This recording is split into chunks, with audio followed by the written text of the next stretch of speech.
Hey, what's up, guys? Welcome to the second episode of the New Generation podcast. Today, with me, I have, I'm Chris. and so right now, he's a model for my brand, and right now, we're gonna interview him. So tell the people who you are. My name's Christian Ruiz. I am 26 years old and I live in Pilsen. And how did we meet?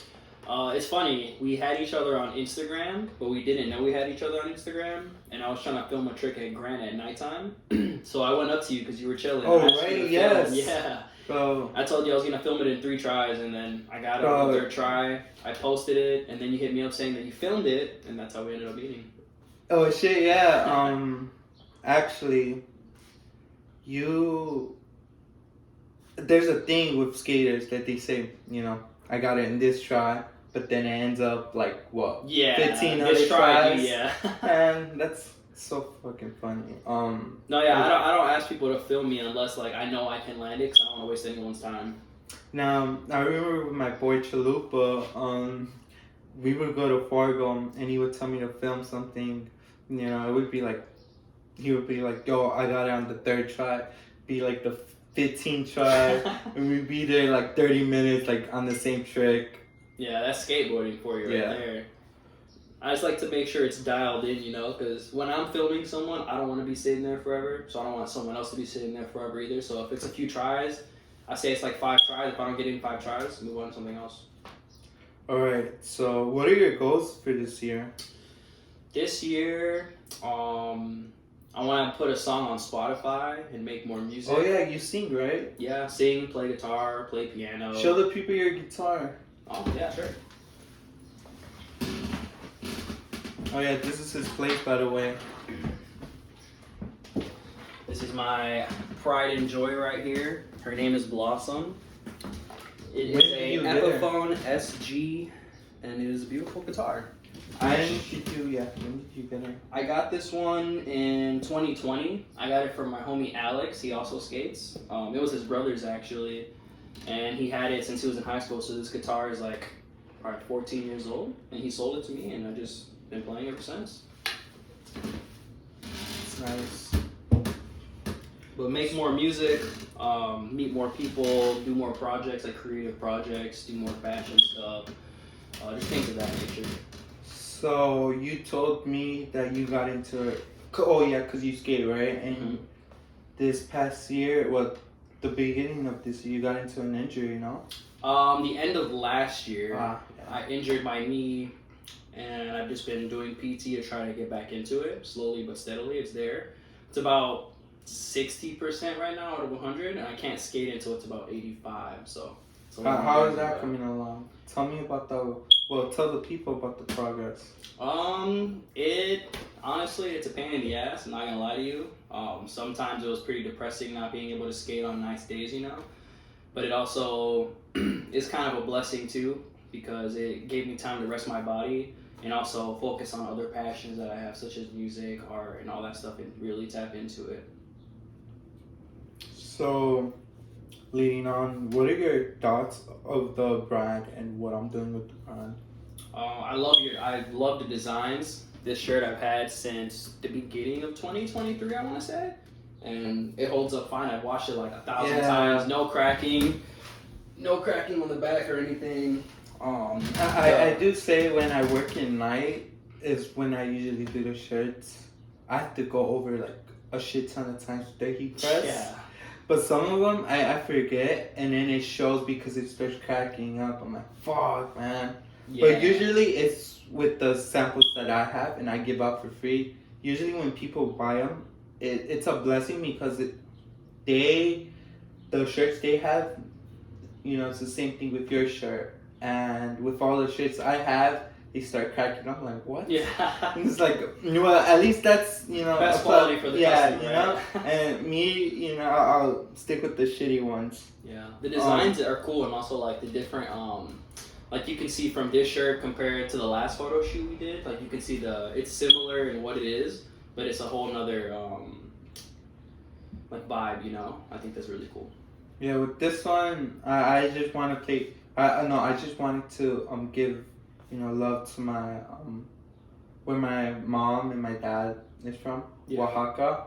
So the sun is usually their thing, where they're from. So I'm like why not give some love to them and like show appreciation. All right. So you said that I think at the age of 20 you bought your own house. Yeah, so Oh, your apartment, I mean. yeah, I got my own. My goal was, since I was like a child, was to get my own place by the time I was 21, full adult. And in 2018, I started working in a hotel, so I was able to make good money and get my apartment while I was 20 years old. It was nice. Have you seen any shitty ass shit in the hotel? In what aspect? Like, as people working there, like dramas, Both. like weird. Yeah, I've seen a lot of shit go on, dude. I've worked with a lot of shitty people, a lot of shitty bosses. I will say, while I was working there, I never saw anything, because I worked in the kitchen, obviously. I never saw anything go down, like, foul with food or anything, because I was never going to let that happen. But when it came to, like, housekeepers and, like, people getting into weird drama, that's mostly what it was, just interpersonal drama. But people kept it relatively professional when it came to their jobs and getting that done and keeping the standard, because we have to keep it at the stars it was at. But, like I said, it's just all interpersonal drama. People act like kids sometimes. You said you're a chef, right? Mm-hmm. How long have you been a chef? Since I was 20 years old. 20? Yeah. How old are you now? 26. 6 years, right? Yeah, I'm gonna be 27 this year. So that is 6 years for me being an official chef. What kind of chef are you?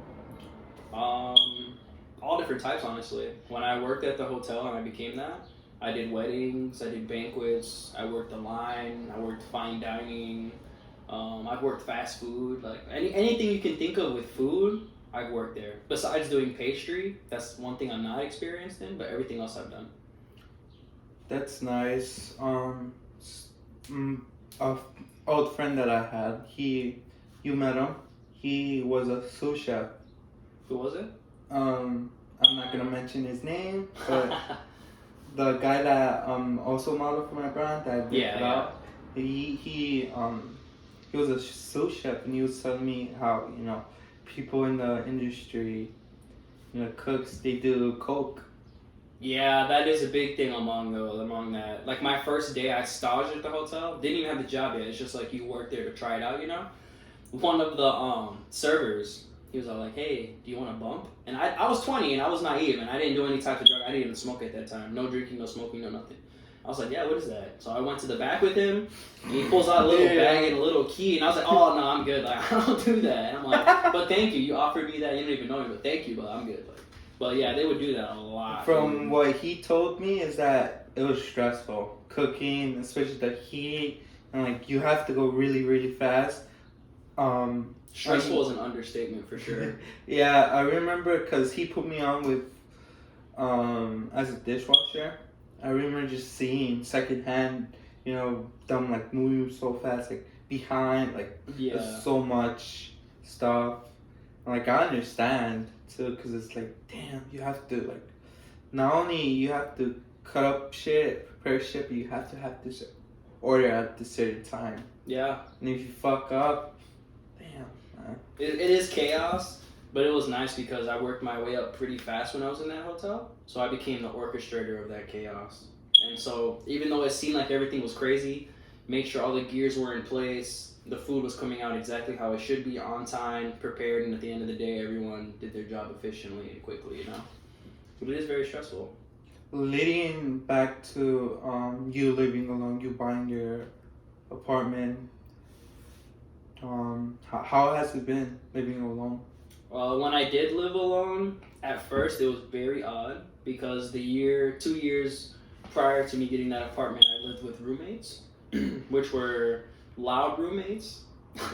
So I got so used to that I was used to noise in the background that kind of helped me fall asleep at a time. When people have like the TV on or something, there's just people talking. So when I lived by myself, it was dead silent. So I couldn't sleep for like the first 2 weeks because I wasn't used to it, to being completely alone, And yeah, I got 2 cats. the third month I moved in, and that helped a lot. Having pets, have someone there with you to take care of. What kind of cats? I have a black cat and a gray cat. I don't remember the exact species off the top of my head, but I got them when they were babies. Their eyes weren't even open yet. I have 2 cats. I got them off the street. Nice. And they were babies. So, you know. But leading up to the next question, so tell me about your love life and how you met her. So before I met my current girlfriend, my love life was pretty all over the place. Because like I said, I was working a ridiculous amount. I'm talking like 60 hours every week. So I was off for 2 days. But you could imagine those 2 days I had to do all the stuff I couldn't do during the week. Because I was working like 9 to like 9. Yeah, I didn't have time for anything. I had no time to go out. I had no time to spend with my friends. I had no time to do any of that stuff. So I was just working constantly for like 5 years, from 20 to 25. And so when I tried to date people at that time, like it was very difficult because working around my schedule, because like I said, I'm so busy, so it wasn't working out. But I left the hotel. I started working at a job that was only weekdays, no weekends, and workload was a lot less than what I was doing at the hotel, and I was getting paid the same amount because I finally had the credentials of being a chef, so I can get a job doing that pretty much anywhere. And I met my current girl. I just saw her page on Instagram, sent a DM, just so you're up, and then met up, and it was just like I had known her for a while already. Like the chemistry was there. We had fluid conversation. It wasn't awkward at all. How was the first date? First date was a dream, actually, because I love coffee, as you can tell. And she asked me if I wanted to get coffee. Went to get coffee. Walked around Pilsen everywhere. You know what? I feel like having a coffee as a first date is such, it's easy, it's not that expensive, and you have more of a time to, talk to your loved one-on-one, Yeah, I like doing like walks, so we walked for a while, and the conversations that we had were effortless, and we liked a lot of the same things, it wasn't like I was talking about something she didn't understand and vice versa, so it was really nice. I kind of knew from the beginning that we were going to end up being together, so that's a beautiful feeling. So now that you're living, in a different place with different roommates, how's that? Oh yeah, you're also living with her too. Yeah. Right? So how's that? Currently I live with my girlfriend and our roommates. It's good. We have a very nice space. I'm fortunate enough that they welcomed me to stay here and shared the space with me. My roommates are both lovely people. I make music with one of my roommates who's not here right now, he's on vacation. And then my other roommate's really chill. And yeah, we all get along really well. We're all very respectful of one another and each other's spaces and keeping everything clean. So it's nice. I've never had roommates this amazing before. I didn't know it was possible, so it's very relaxed. What are like some struggles right now that you have living with your roommates and your girl? What are some pros and cons? Pros would be everything that I mentioned before, making sure everything's good. I don't know. I guess I can't really think of any cons, honestly. I'm just really grateful, Like I said, they're really nice people, and they don't cause me any problems. I don't cause them any problems. Is the block safe? The block is decent. There's some times where stuff pops out here. Like in the summertime, someone got shot right over there. But it's not that often on this block specifically. It's mostly like 21st and like down. But we just chill sometimes in the front at nighttime or on the roof, and pretty chill. But it is Pilsen, and it's Chicago after all, so there's always gonna be some shit going on. But. Yeah, because Pilsen is like one of the spots that gets heated. Yeah, definitely. It's a lot more chill here than where it was when I was in my apartment on 47, because that was very fucking dangerous. That block was crazy. But here it's a lot more relaxed, or so it seems that way.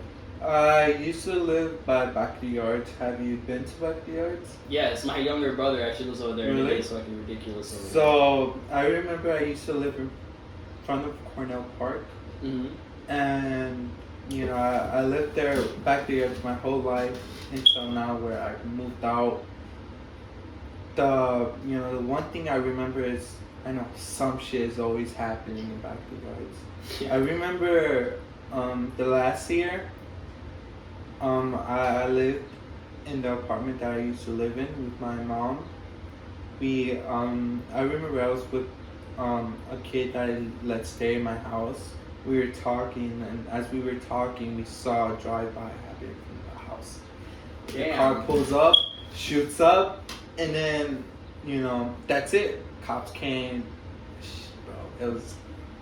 Bro, That is a very heated. scary situation. I've actually been shot in the foot by where I used to live. Really? There. Yeah, I used to smoke at this school called Gonzalez on 45th Oh, I and heard Maple. about Gonzalez. And I actually just smoked there on the turf or whatever. So I was just walking home one day. Keep in mind, like, I don't look shysty at all. I was just minding my own business walking, but the wrong place, wrong time. Some dude in a red hoodie pulled up, and I was with my old homie at the time, and he just started shooting at us. And he was probably like 6 feet away from us. So thankfully, he was a shitty shooter. So he missed almost every shot, but one of them hit my foot. And we ran off, and I didn't realize that I was shot until we ran away from there, went into like a little house gangway, We called the police, and then my foot was really hot, and I was like, "What the fuck? Why do I feel so hot?" I took off my shoe and had hella blood, and there was The a hole in my adrenaline, shoe. right? Yeah, the adrenaline. Yeah. And so then when the cops got there, they didn't believe us that we got shot at. They were like, "Oh, maybe you stepped on a nail or something." I was like, "Let's go back to the spot so you can see." Went back, and they were all joking around the cops and stuff until they found the bullet casings, and he shot 7 times, and I only got shot in the foot, so I got really lucky.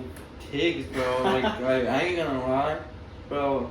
What the fuck? Yeah, no, it made me mad because they didn't want to believe me, and I was like, why would I lie, about being But shot? it's You their see my job, foot yeah. bleeding. You see my foot bleeding in the It's hole in their my job to, handle that kind of situation. Mm-hmm. But yeah, there was a time where, like, I was skateboarding in Cornell Park. You know how they have a basketball field? Yeah. Court, I mean. Me and my other boy, we were skateboarding, and what ended up happening was that it got packed with motherfuckers that had the 4-wheelers. Oh, yeah. Yeah, and so, it was nothing, it's something I see, every time I skate around that park. So I didn't think of nothing until I saw him pull up, I don't know what kind of gun was it, but it was a gun, bro. And they're like fucking, like having that shit and just going like this with it, right? And all I remember is just seeing this lady with her kids. It's like kid that's probably like 2 years old. After them seeing that, all of them ran. So we were in the middle because there was a 4-wheeler here and a 4-wheeler there, and I think they were beefing, and they were like, threatening to shoot up the place, and that's when shit got serious. My homie and me were like, hey, yo, let's dip, because if something goes on, we don't want to be in the middle of it. We were in the middle of it because we were in a basketball court, and, one was right here, and the other one was right there, and we just dipped home. And That's when you just get on your board and haul ass. Right? Yeah, man. Fuck, man. People are crazy. That's anywhere for you, not even just Chicago, but mainly here, Yeah. But, anyways, you skate, right? How long have you been skateboarding? I started skating my freshman year of high school, so that was 2013. So I've been skating for about 11 years now. 11 years on the foot.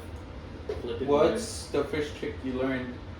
First trick I learned was ollie. Ollie? It took me the first day I got on the board, I just felt comfortable riding it. I didn't feel awkward at all Me riding too. my board. But then I practiced every single day, like learning how to ollie, And like it took me a whole month to learn that. But after I learned how to ollie, I started learning other tricks pretty quickly. The weird part about me learning my first trick, it took me a whole year to do an ollie. Just because I remember when I first started skateboarding, I would go down hills, and there's this thing where people were telling me, hey, don't skate when it rains, Yeah. So I was leaving out of an old friend's house, and we were going somewhere, and I guess the rain caught up to me. We were street skating, and the roads were slippery. So all I remember is me like trying to push, and while trying to push, I fell down a certain way and fell down back, and my tailbone cracked. I heard a Damn, that's pop. fucking gnarly. Holy shit. Yeah, and so I'm like, fuck, I couldn't skate. And I even pushed it because the place we were supposed to go, I met them late, but I also had to like push through the pain. Yeah, you got your fucking tailbone cracked. Yeah, I would have been rolling on the ground for a while. Bro, I'm like, fuck, walking. I was like limping. Fuck, Yeah. fuck, man. And so, that took like a whole year to recover. So I was like 3 months into skating, that happened. Then a whole year to recover. I couldn't like, bend down to do tricks. So once I did try to learn tricks, the first thing, everyone wants to do is ollie. So each time I try to pop it back with her. So until like, that got healed up little by little. It took me like 2 months to fully do an ollie. It was stationary. But my boy Chalupa, he was telling me, hey, try to do writing. I did it writing. It took me like 3 weeks. So in total, like about 3 months to learn that whole ollie. Yeah. And yeah, man. After that, it took a whole ass year to like, fuck. I stopped. Like, I think it's been like, 4 months now since I haven't been skateboarding. I feel like shit, bro. Your knees are fine and everything. I would have been skating right now. I can't do it. I physically can, so I'm just like, But I'm pretty obsessive when it comes to like learning new stuff. So when I first started skating, I wanted to know how it worked. It wasn't like just doing it. So I asked hella people to ollie in front of me, recorded their videos. I wanted to see their technique and how they do it, and like I was asking very specific questions, and I realized that people don't really think about those things a lot. I was asking about weight distribution. I was asking about like shoulders, like where your shoulders are, where you're looking when you're doing the trick. Because when I was skating, that was very important for me learning the tricks, So I would ask everyone how they were doing that, and they were like, I don't know, I just do it. So I very dedicated time to like learning the physics of the board. And after learning ollie, I started learning a bunch of tricks. And I had an obsession where if I learned a trick in one stance, I had to learn it in all 4 stances. And I was able to do that until I started doing flip tricks, because that's when it got a little weird. But yeah, I couldn't even kickflip for the first 2 years of me skating, but I learned how to hard flip, tray flip, varial flip before I learned how to kickflip, because I couldn't do the straight flick with the ankle. But every other flick is just like, kind of getting your foot out the way and stuff. So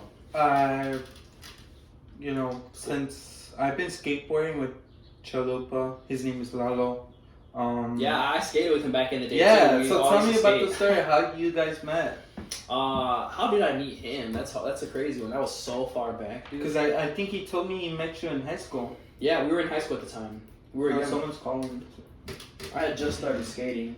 Oh no, that was just because I had my phone on top of you. I met him. I think there was this spot on 51st and Kedzie, right past the Kedzie Orange line, where it was an AutoZone there, and it has like a nice 2-stair. It has a 2-stair, another 2-stair. Kind of mall, right? Yeah, and it had the little plaza, and it has a 2-stair, the best By 2-stair Uno, ever. right? By Uno. Yeah. Uno's a little bit more down, but it's around there. So I would skate there every day, because I lived like 5-minute skate from there. I lived on 52nd and Christiana, so I just skated there, and I would skate there every single day with my old homies. And one day, this kid came through, and he was just kickflipping everything. Every try, he was kickflipping the 2-stair back to back to back to back, and that's what I used to do too. I used to like be very consistent. Like I would literally force myself. I have to land this trick 5 times or I can't go home. And I would stay there late as fuck. My mom would get so mad that I came home so late. But I'm like, I didn't land the trick, so I couldn't come home. I gotta earn it. But he was doing kickflips every time, and that was the time I didn't know how to kickflip. So like, I need to study this guy. And I asked him, oh, you wanna play a game of skate? Played a game of skate, and then he started skating with us more often. We actually had a little event we hosted at Solorio back in 2014. We had about 40 skaters there that we knew from Gage Park, Summit, Back of the Yards, Little Village, and we all went to this school called Solorio that's on 54th and St. Louis. It has a nice 6 there. And we were trying to do a petition to get a skate park in the area, because we found out that you can do a petition to get people's signatures or whatever. And that's where we first started skating. I remember when he was learning his kickflips. I was young. And the way I met him was through, because my mom, she would work, and after school I would go to this babysitter. It was her friend, my mom's friend. Yeah. And she had 2 kids. 3 actually. The the youngest one was like barely one. The middle one he was around my age, and the oldest, he hung around with Lalo, and Lalo got him into skateboarding. I think at the time they were in middle school. Because I was in third grade, and they were barely getting into high school. And all I remember is just him trying to learn his kick flips. Yeah. And I remember getting on the board. I'm like, nah, this shit ain't for me. Fucking lame ass motherfuckers. I became a lame ass motherfucker. Damn. I remember at that time, that's when he had his long fro, Yeah, too. afro, Yeah. He was doing hella kickflips, called him Little Sheckler at the time. He was kickflipping everything, every try. I was so jealous. I know he had a crew called the Most Wanted Skaters. Well, I'll have him explain that in another podcast. He was in our skate crew for a little bit too, DSC. Really? Destructive Skate Crew. We had a little crew going on. He joined it. Yeah, but damn, yeah, man, it's a long time that you guys met, right? Yeah, I've known him for fucking eons. And then we would skate La Vita when it got open. We just skated there all the time as well. Really cool guy. Very consistent, and it was very inspiring because he would come to the park. First thing he would do before doing anything, kickflip the stairs. First try, every single time. And I used to find that so crazy. I was like, how do you do that so easily? But then he told me the same thing because I would do nose manual when I first got to the park, like nose manual, the mani pad. And for me, for some reason, I thought that was like a really easy trick because it was easy for me to learn. But then that's when I realized like some people have certain tricks like really dialed that's just easier for them. And for me to learn tricks, I suck because my balance, bro, I have no balance. But you just gotta work on the fundamentals. So, leading up to the question where you were telling me about, you wanting to learn, how the trick work, how to put your weight a certain way. Yeah. That's me too. So once I got into that, I started asking people at Wilson, like, hey, how do you do it all? Like, can you show me? And they were like, hey, you want to sit in your feet? The first thing they told me is your tippy toes. Pop them, learn how to, ride with your tippy toes. Yeah. And then after that, you want to put your hand up here, face this way, have your shoulders parallel to the board. Yeah. Yep. And that helped me so much with that. And the first time I actually started to skateboard, I started watching YouTube videos. One of them was like bro skateboarding. Yeah, same. They had the most detailed tips at the time. Right? What can you do? And a lot of people hated them, but they did so much to help so many beginning skaters. That's what you know about the drama right now? About them? Yeah, I kept up all that stuff.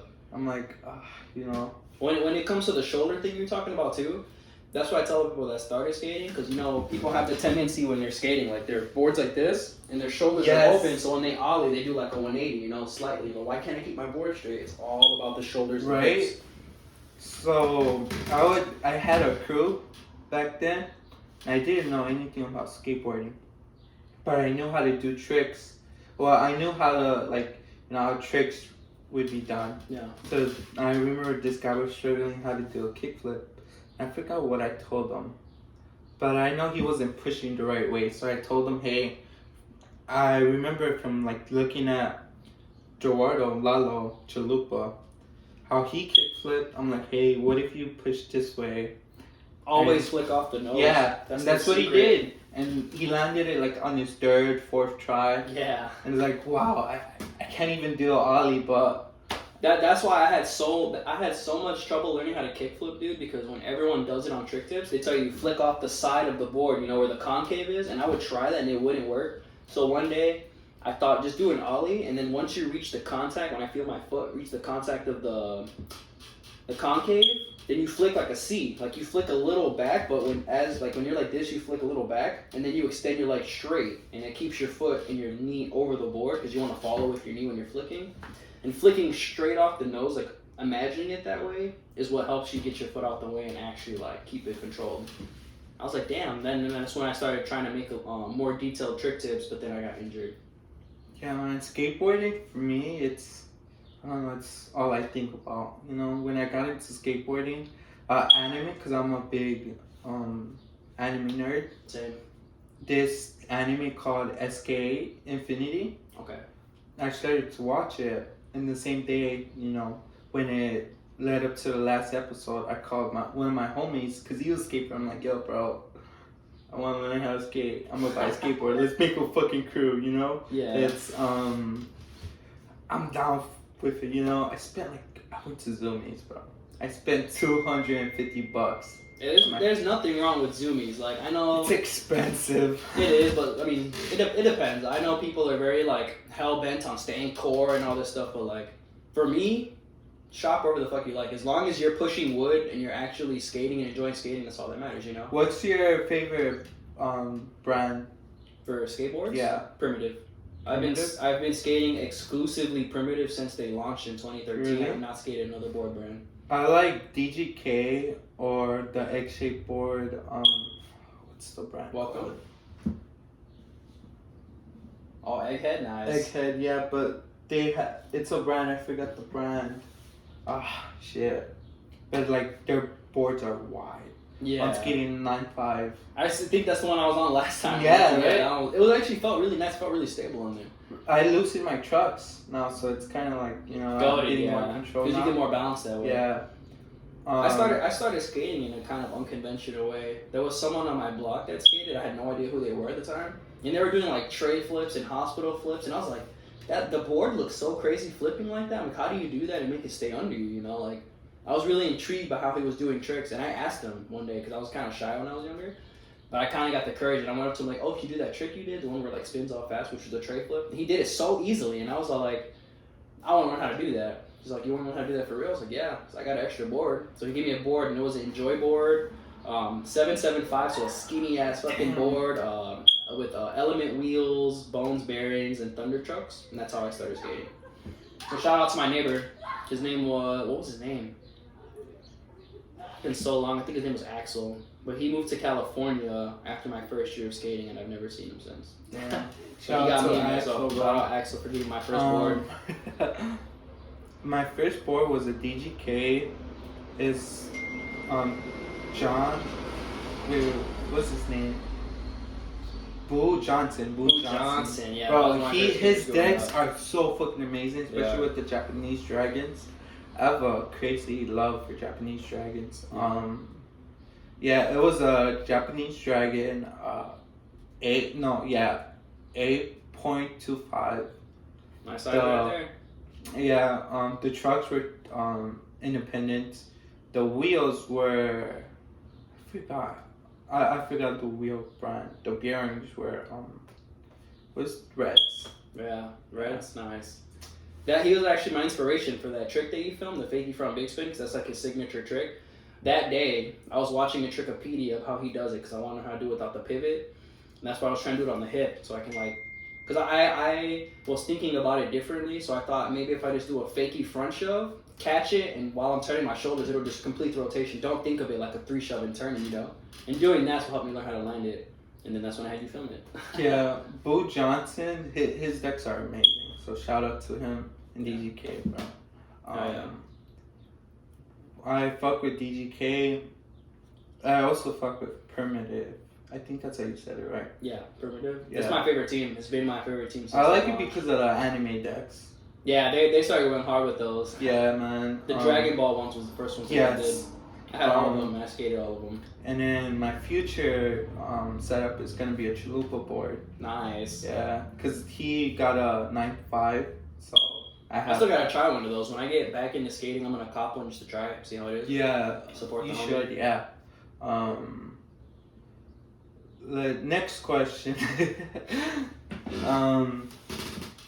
So living up to now, with your injuries, what are your after you get in all well, what are you planning on doing?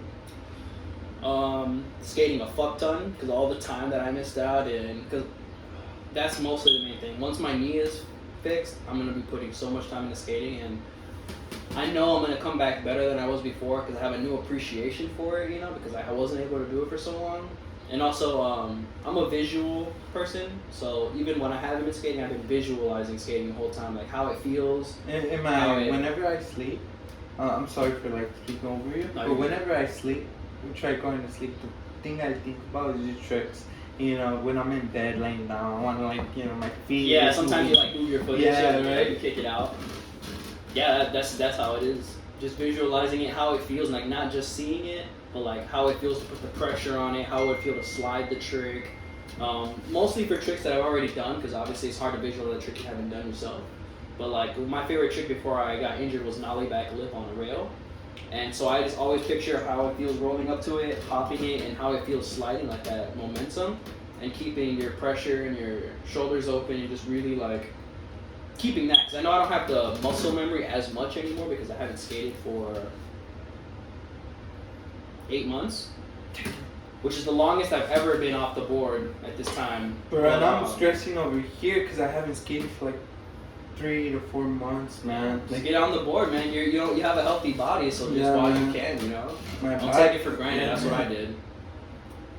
No, man. Especially the people, like, some of the people are like raw. They're like fucking nice and kind. I met the people from Pro Skate. Yeah, All of they them are are really nice. cool. I went to that event. That was nice. Bella, I haven't. Bella, she's super nice. I remember meeting her, and I remember, man, I talked to her a lot when she was in Pro Skate, and I remember when she joined Pro Skate, she was so happy.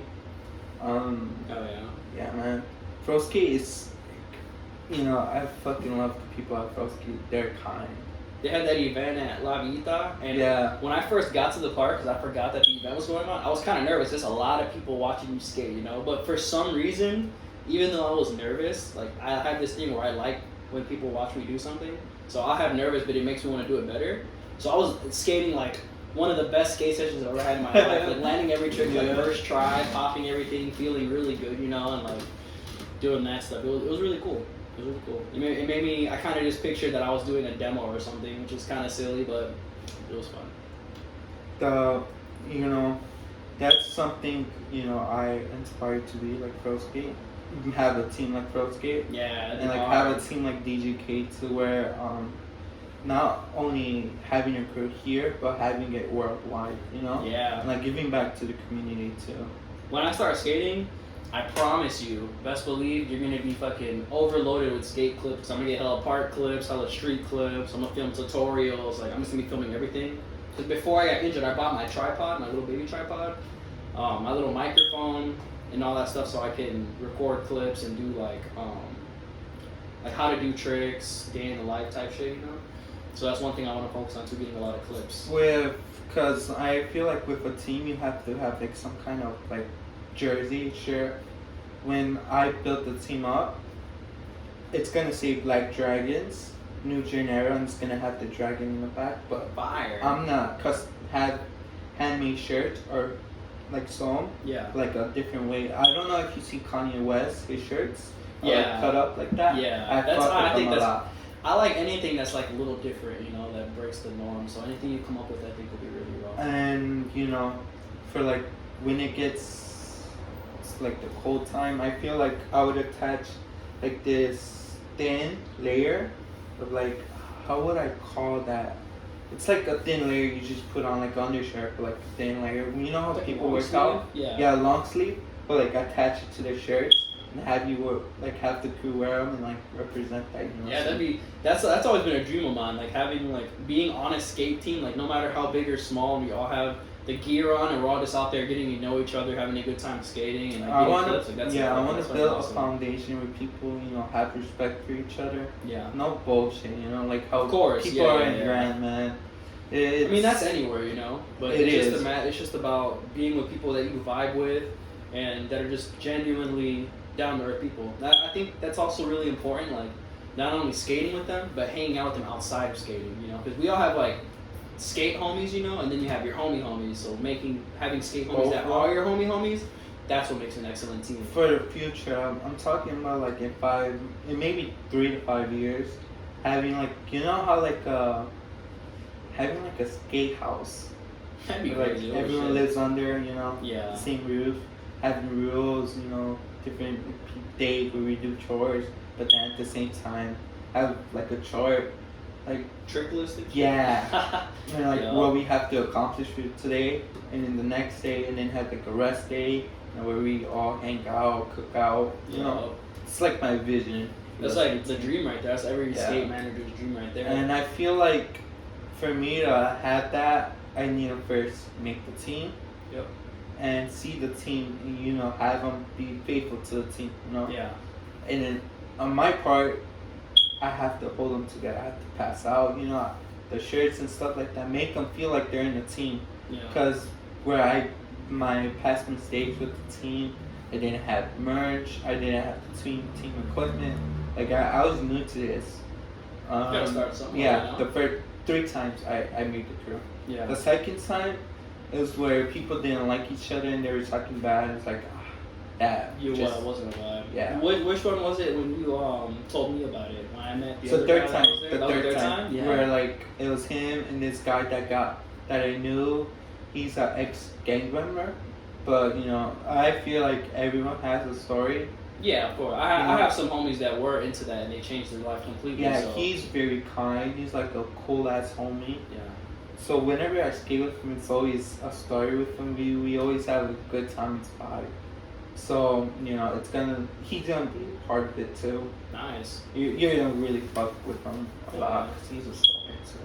It was a little awkward, yeah. When you introduced me to them a little, like I'm very like sometimes I'm a little to myself, you know, a little more introverted, but I'm as kind I as feel possible. like everyone they're like, you know, very to themselves until like you know icebreaker comes in and they're like, oh shit, Yeah, you know? getting to know more. But I'm always open to like getting to know someone and like, especially if we're doing something that we both love, like skateboarding. I feel like the next member that I'm gonna invite is Colin. Colin is crazy. I saw seeing him do the kickflip that he did. That was like he's a skater. But Colin, he's really chill. he's with his photography, bro. He's he's pro at it, bro. Yeah, he's a G. The shots that he took that day were really cool, and like he gave me some nice words, and we just vibed out really well. You know, we will skate one day together, and that's gonna be really sweet too. Because he seems like he's pretty good at skating, so skating with someone that's at my level or above my level is gonna help me improve, and I love that so much. So, very sick. You know, with the jerseys, I think, you know, for our first ones would be like shirts. I'll have them, you know, custom made. I have some designs for the shirts. Oh, yeah. Like, what are your thoughts on like numbers? One, two, three, four. I think it's pretty cool. Like if you pick your own number, you know, like not necessarily like numerical, because then I feel like someone doesn't get to pick the number they want. But I think it makes it a little more personal, and like it makes you're you the really third want to wear member, it more, you know. you know? Yeah. Oh, like that, like based on the number of members Yeah. goes in. That's pretty sick too. Yeah. I mean, either way. Is that like, should I do that or should I not? Ultimately, I guess it just depends on what you're going for. Picking the number or being like the number of the person that was on there, I guess it can show like who's there longer, but I don't know if that's really like something you want to go Yeah, for. you know what? Yeah, cross that out. Because you know what I want to do? I want to have the crew, you know, be with them for a while, and then, you know, have people spread out, have their own team, part of Black Dragons, you know. Yeah, grow just expanding like that. You know, like me being a captain of the crew now. Not only am I the captain, but now you're gonna be a captain. You're gonna have your own crew, you know, of your team, you know. And then Dave, you know, where like one is like in Japan, the other one's in like Russia or like it's California. Like Like, hey, yo, we're gonna link up, you know. Hopefully, I'm manifesting that I have that kind of money to fly everyone out there and just like have like a community of the love. You know, having my own skate park, indoor skating, have everyone like, you know. That's a fun. I still cannot believe with how big a city Chicago is, the major city, and how big the skate scene is. We do not have an indoor skate park in the city. Right. That actually House of baffles me. Vans. Yeah, but I mean, House of Vans, it's not like you can just go there I and know. pay to get in there any day, you know? Fargo is pretty far too. It's not even in Chicago. Yeah, I remember when me and Gerardo Chalupa, we would like drive 2 hours and you would fuck it. Well, I'm not gonna incriminate him. We would just drive. Yeah. No, I mean, I just think how much money they would make if they opened a big indoor skate park downtown where you pay a fee to skate there all day or like do a membership, you know, the traditional indoor skate park thing. So much money in the wintertime that they could even have it closed if they wanted to in the summertime and still make hella money because everyone will want to go there, you know? I have a place that they're charging $5,000 a month. It's pretty big. That's actually pretty cheap for like a skate park space like that, like a warehouse. It's like space. a warehouse, yeah. Yeah, nice. So Very I'm nice. thinking, once I have, the first thing I want to do is open up a warehouse. That's maybe by the end of next year. Yeah. Or in the middle of next year. In the year span, I want to open up a warehouse and just, say fucking start over, because then I'm not, with all the money I save up, I'm going to have to restart, but then it's going to be different, Yeah, spend money to make money. Yeah, right? Yeah, but I'll be there every single day skating. I promise you that, especially if it's indoors. Yes, sir, bro. That's a fucking dream But for me. to wrap it all up, I want to end it off with, what's some, like, okay, you're not living with your family right now. What's some struggles living without your parents? So let's bring it back a little bit. Mhm. I lived here in Chicago all my life until I turned 18. Well, I was born in Florida. We moved here when I was 9, and I lived here until I was 18. So I lived here for 9 years with my family. So I grew up here. When I turned 18, my mom went through a divorce, and we decided to move back to Florida because that's where my mom's side of the family was, My dad lived in Jersey because they separated when I was young. It's another story. But when I moved to Florida, I realized I'm like, this is not the place for me. Like, there's no opportunity here. You have to have a car to get anywhere. It's not like the city where I know people. You can take the train, all that stuff. So I moved back here when I was 18 by myself, and I was homeless for a whole year. I didn't have my parents around. Keep that in mind. I had no family here in Chicago.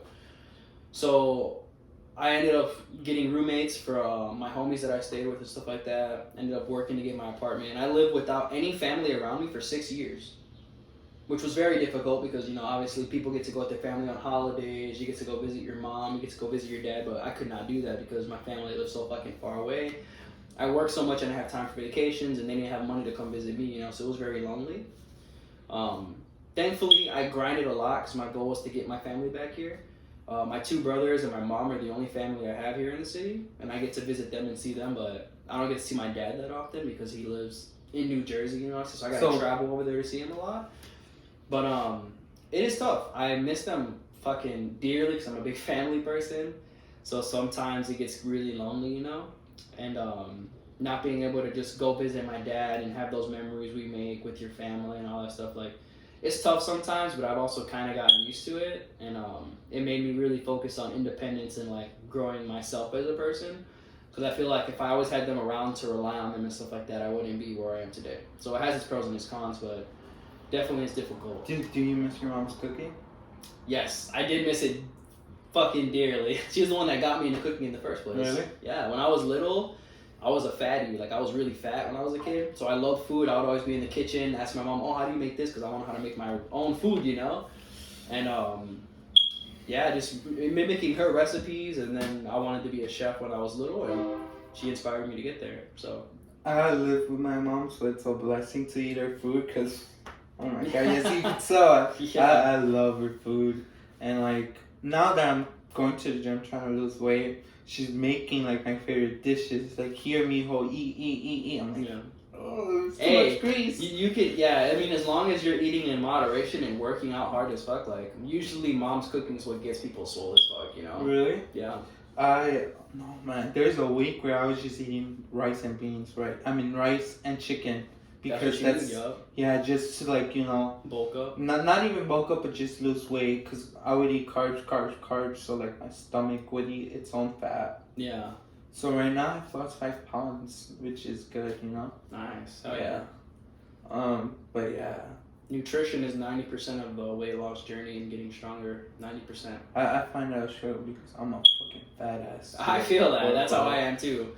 That's why when I worked at the hotel when I was like in my early 20s, I was like 250 pounds, bro. Like, if you saw me then and saw me now, I look like a completely different person. Because I was eating so much and I didn't have time to work out or do none of that stuff, so I kind of let myself go. And then in 2022, that's when I actually lost all the weight because I started working out and I wanted to make lifestyle changes. So it's pretty crazy. I have that. I'm 230. 30? Yeah. You don't even look 230, man. My thighs, bro. I have big thighs. No, I used to be 250. I lost 20 pounds just skateboarding. Yeah, damn. Yeah, I went from 250 to 190 in 2022. Like, I was strict as fuck with my diet, doing intermittent fasting. Like, it was very difficult, but it was very worth it. Very strict dieting, working out hella, skating hella, like that's just all it is. Mostly diet though. Would you drink protein? Yes. What kind? That was when I was after I lost weight. I would do protein just to get back into it. Whey protein, just mix it with water or milk or whatever you wanted to drink it with, you know. And I would just do that in the mornings because I'm not a breakfast person. So I would drink that like a little protein shake with whole grain toast and a little bit of low fat peanut butter. And that's the way to get it because you get your protein in there from the shake and from the peanut butter. If it fills you, you get your grains from the bread. So it works out. That was work for me, and a banana as well. With working out, I gotta, stop smoking weed because with weed, you smoke and you get fucking hungry. Yeah, but it's just controlling that. Drink a lot of water and you can kind of help that too. Cause I smoke Yeah. a fuck ton. I probably smoke like an ounce every week, maybe. Damn. Yeah, that's right now. And we're That's about right to now. smoke a blunt. So, Yep. let's wrap this up. Thank you for watching the New Generation podcast. Thanks, Stay guys. tuned for the next episode. I'll probably have the area all fixed out. I have a table. I'll probably get some mics. Yeah. That'd be sick. Thank Probably you. do a podcast too when we have Yeah. the whole team on board too. That'd be sick. So, All of us I'm vibing and thinking talking. about, you want to be on the next co-host, right? Yeah, I'd be down for Yeah. that. That'd be so sick. Just get it down. I've always wanted to do a podcast, so that'd be fun. Stay tuned for that. Thank you for watching. Goodbye, guys.